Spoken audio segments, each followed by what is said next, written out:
The starship Elysium drifted silently through the inky void, its hull glinting faintly under the light of a distant sun.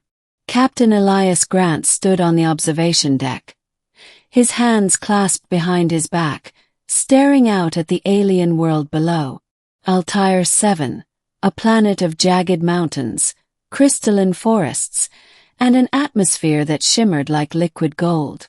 It was beautiful, but it was also dangerous. The planet was uncharted, and the crew of the Elysium had been sent to investigate strange energy readings emanating from its surface. "Captain," came the voice of his first officer, Lieutenant Maravos, through the comms. "We're ready to deploy the shuttle. Are you coming down with us?" Elias turned away from the view. "Yes, I'll be there shortly. Let's see what this planet has to offer." The shuttle touched down on a rocky plateau, the golden haze of the atmosphere swirling around it. Elias stepped out, his boots crunching on the crystalline ground. The air was thin but breathable, and the gravity was slightly lighter than Earth's. He adjusted his helmet and motioned for the team to follow. The energy readings led them to a cavernous entrance carved into the side of a mountain.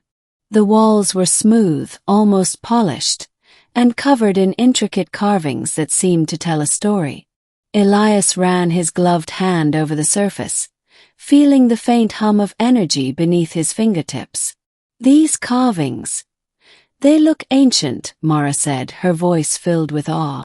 "But the energy readings are coming from deeper inside. Let's keep moving." The team ventured further into the cavern, their helmet lights cutting through the darkness. The air grew colder, and the hum of energy became more pronounced. Finally, they reached a large chamber, its walls lined with glowing crystals that pulsed in rhythm with the energy readings. And there, in the center of the chamber, stood a statue. It was a life-sized figure of a young woman, her features delicate and otherworldly. Her hair flowed like liquid silver, and her eyes, though made of stone, seemed to hold a deep sadness. She was dressed in a flowing gown that looked as though it had been frozen mid-movement. The detail was astonishing, as if she had been alive just moments before. "Whoa," Mara whispered. "This is incredible. But why would someone leave a statue all the way out here?" Elias stepped closer, his eyes narrowing. "This isn't just a statue," he said slowly. "Look at her hands."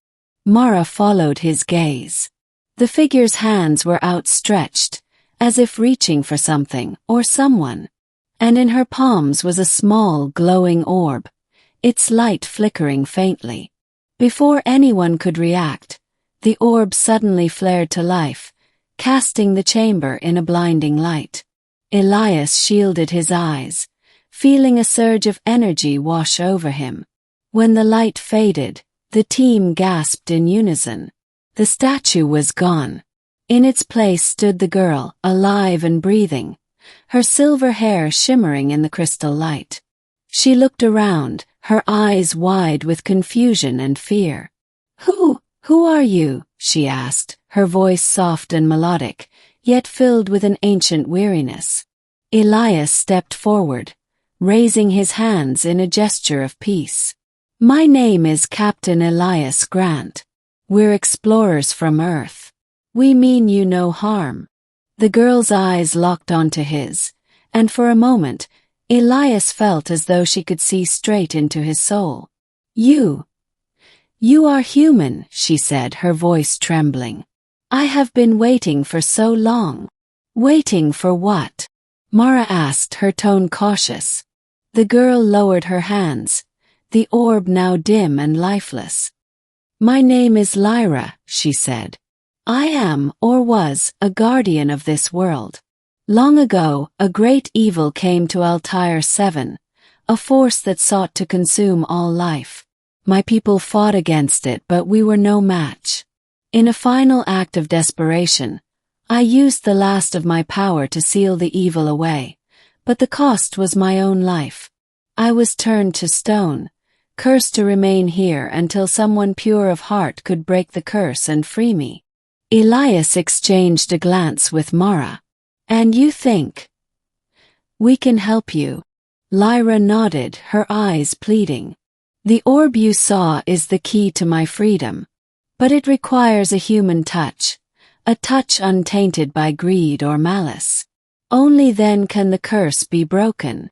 Mara raised an eyebrow. That's a lot to take in. How do we know this isn't some kind of trap?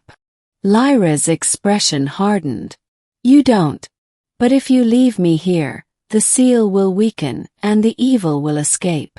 It will consume your world, just as it consumed mine. Elias sighed, running a hand through his hair. All right. What do we need to do? Lyra stepped closer, holding out the orb. Take it. Focus your thoughts on what you value most. Your compassion, your courage, your love for others. If your heart is true, the orb will respond. Elias hesitated for a moment, then reached out and took the orb. It was warm to the touch, and he felt a strange connection to it, as though it were alive. He closed his eyes, focusing on the things that mattered most to him. His crew, his family, the countless lives he had sworn to protect. The orb began to glow, its light spreading through the chamber.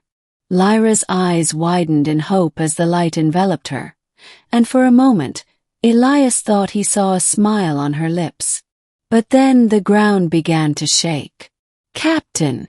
Mara shouted, grabbing onto a nearby crystal for support. What's happening?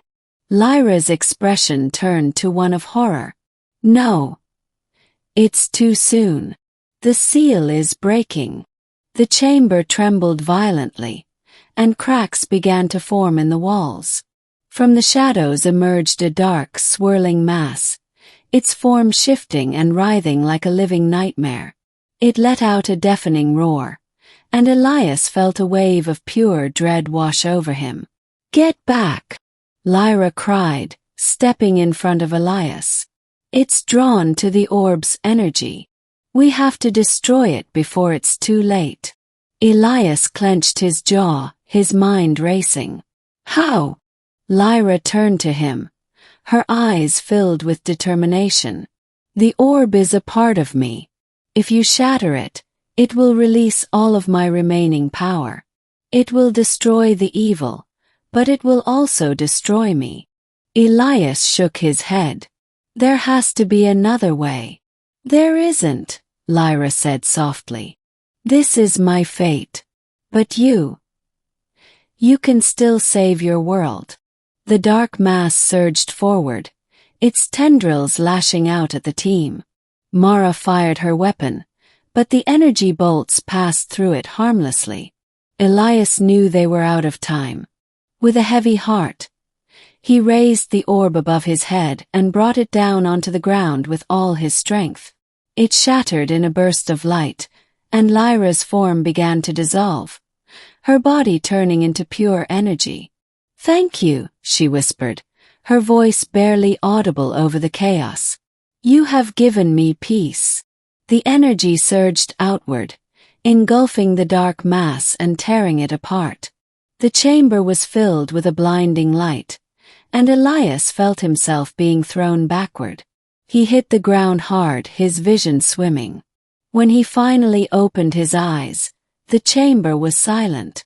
The dark mass was gone, and the crystals had stopped glowing. Lyra was nowhere to be seen. Captain! Mara rushed to his side, helping him to his feet. Are you okay? Elias nodded, though his heart ached with loss. I'm fine.